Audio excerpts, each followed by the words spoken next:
राम भगवान। ओम श्री गुरुवे नमः। गुरुर्ब्रह्मा गुरुर्विष्णु गुरुर्देव महेश्वर गुरु साक्षात परम ब्रह्म तस्मै श्री गुरुवे नमः।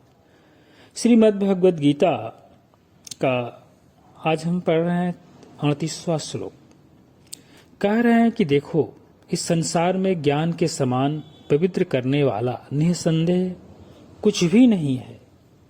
उस ज्ञान को कितने ही काल से कर्मयोग के द्वारा शुद्ध अंतःकरण हुआ मनुष्य अपने आप ही आत्मा में पा लेता है। भगवान इसमें उड़िया बाबूजी महाराज कहते हैं, निसंदेह संसार में ज्ञान के समान पवित्र कुछ नहीं है, परंतु निरंतर अभ्यास करने पर कालांतर में सम्यक प्रकार से सिद्ध हुआ अपने में ही प्राप्त होता है। व्याख्या करें भगवान की प्राप्ति का यह अर्थ नहीं है ज्ञान कहीं बाहर से आता है, वह तो अपने आप में ही है। यह नित्य प्राप्त की प्राप्ति है। योग का अर्थ है यहाँ विवेक विचार है, क्योंकि निष्काम कर्म या उपासना से तो अंतःकरण शुद्ध होकर विवेक उत्पन्न होता है। जो कर्म से उत्पन्न होता है वह स्वयं सिद्ध नहीं होता, परंतु ऐसी बात है कि जैसे सरोवर में जल तो पहले से ही था, परंतु वह काई से ढका हुआ था। काई हटाने पर वह पहले से विद्यमान ही प्रकट हो जाता है। इसी प्रकार निष्काम कर्म द्वारा अंतःकरण की शुद्धि ही काई हटाने के समान है। ज्ञान के समान पवित्र कोई दूसरी वस्तु नहीं है, क्योंकि इसमें अज्ञान अपने कार्य के सहित निवृत्त हो जाता है। फिर जगत की कोई सत्ता नहीं रहती। भगवान जिसका माया से संबंध हो वही अपवित्र होता है।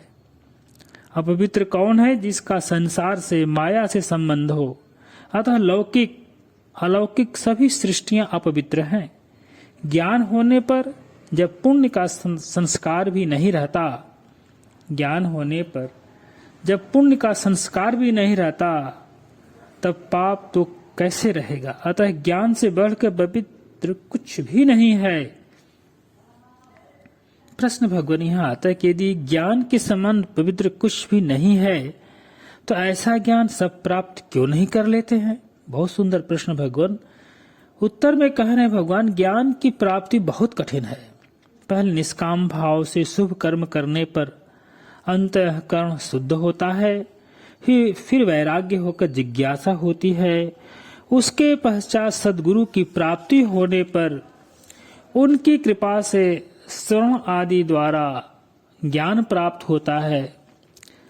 अतः भगवान बिरले साधक ही ऐसे प्राप्त कर पाते हैं। बिरले भगवान आगे कह रहे हैं हमारे श्री ज्ञानदेव जी महाराज, यदि ठीक तरह से विचार किया जाए तो यह कथन एकदम असंगत है कि मन का मल इस परम ज्ञान से नष्ट नहीं हो सकता।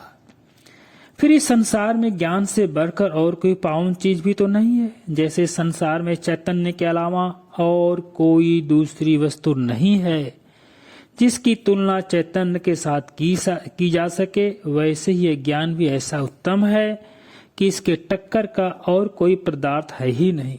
यदि इस अति तेजस्वी सूर्य बिंब की कसौटी पर उसका प्रतिबिंब खरा उतर सकता हो, अथवा यदि इस आकाश का गट्ठर बनाया जा सकता हो, अर्थात आकाश को अपने वशीभूत किया जा सकता हो, अथवा यदि पृथ्वी के माप का भार हाथ में लिया जा सकता हो, तभी हे पांडु कुंवर संसार से इस ज्ञान की उपमा भी प्राप्त हो सकती है, और नहीं तो नहीं। इसलिए सब दृष्टियों से देखने से और बारंबार विचार करने से यही एक बात निश्चित होती है कि इस ज्ञान की पवित्रता ज्ञान में ही है, और वह अन्यत्र अप्राप्त है, और वह अन्यत्र अप्राप्य है। जैसे यदि किसी को अमृत के स्वाद के बारे में बतलाना हो कि वह कैसा होता है, तो यही कहना पड़ता है कि वह अमृत जैसा ही होता है।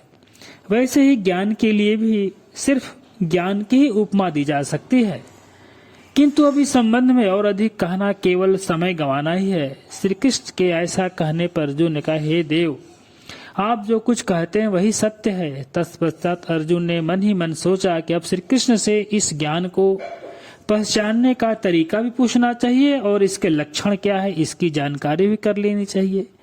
किंतु तत्क्षण श्री कृष्ण ने अर्जुन के मनोभाव को समझ लिया और कहा, हे किरीटी, अब मैं इस ज्ञान के साधन का उपाय तुम्हें बतलाता हूँ, उसे ध्यान पूर्वक सुनो। इसको भगवान मैं आपको अब कल सुनाऊंगा। प्रणाम भगवान।